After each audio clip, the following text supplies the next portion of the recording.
Get those 60s rock classics ready and put away those hippie peace signs, because this week we're heading to war in the war shooter Vietcong. Oh man, I can't wait to play you guys some of the music from that era.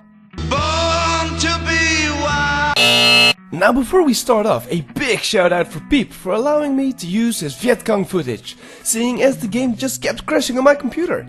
I'll put a link to his channel at the end of this video and in the video description.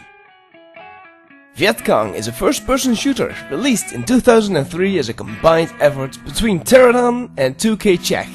It is set in the 1960s during the Vietnamese War. You play as Sergeant Steve R. Hawkins, who has just been transferred to New Pac Camp, where he has to lead a squad of fellow GIs against the forces of the Vietcong, using an assortment of different weapons typical to the era.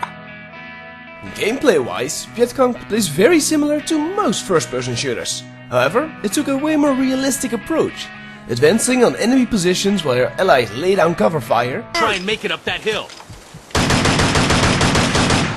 searching bodies for intel, and searching and disabling booby traps laid by the Vietcong. Not only that, but if you get hit a few times, you're dead. Caught by a trap, instant kill. Sure, you got a medic on your team, but what good is he gonna do when your decapitated head is decorating a nearby spike trap? Now talking about your medic, throughout the game you're backed up by your fellow squad members. Although the game doesn't force you to get to know them, you can read up on their files and learn their names and history, which is a nice detail. Plus, I think I've met one of them before. I was out with him on a night ambush. We're going after some BC tax collectors. I also wanted to tell you that the problems I had, with blowing stuff up, and hey, it's not a problem anymore. Talking about reading, if you've seen my Age of Mythology review, you'll know how much I love to read about background information. In this game, you can, in between missions, visit your bunker and read up on war reports, Vietnamese culture, and different weapon information, and so much more. Wait, come back. Okay, I promise, no more talking about reading. Another cool feature that I hadn't seen in any first-person shooter before was the cover mechanic. When you crouched down, you'd be almost completely in cover, but you had no way to see the enemy. Instead, you held down the aim button on your mouse and your character would reach over the cover, take aim at the enemy and return to cover as soon as you let go.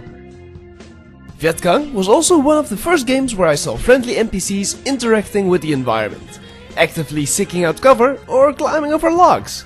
But let's move on to the story. So, is it any good? Feelings.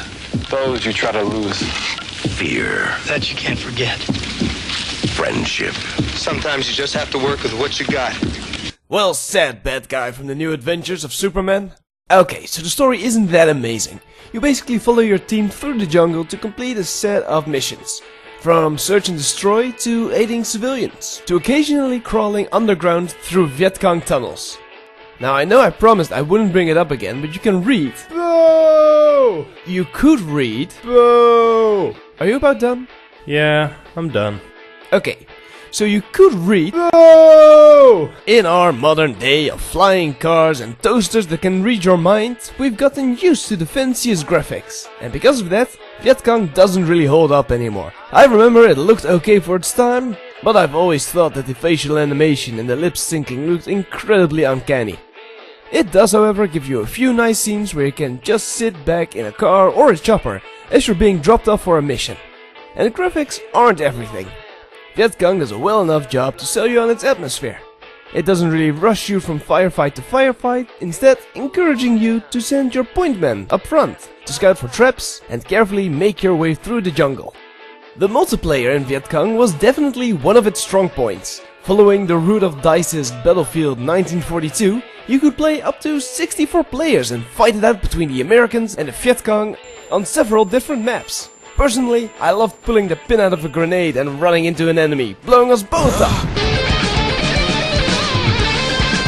Doing pretty well for itself, Vietcong not only got an expansion pack, but a sequel as well. Not only that, but it was eventually ported to the Xbox and the PlayStation 2, where it unfortunately got some pretty bad reviews. And with poor reviews for the second game as well, it's unlikely that they'll ever make a Vietcong 3. Now I promised at the start of this series that I would take a look at the older games that I used to play and really enjoyed, to see if they still held up. Up until now, I would really recommend any of the games that I've played on this show, but for Vietcong, I'm not so sure anymore. It has a lot of trouble running on Vista and Windows 7, and the story and voice acting leaves much to be desired. If, however, this review has still gotten you interested in the game, then why not watch pheeph's Let's Play of it instead? And with that, we have reached the end of episode 4 of Did You Play? Be sure to leave me a comment in the comment section below, because I've said it before and I'll say it again, I always love to read what you guys have to say. And while you're at it, give me a thumbs up or a thumbs down depending if you like the video or not. I hope to see you all next time on next week's episode of Did You Play?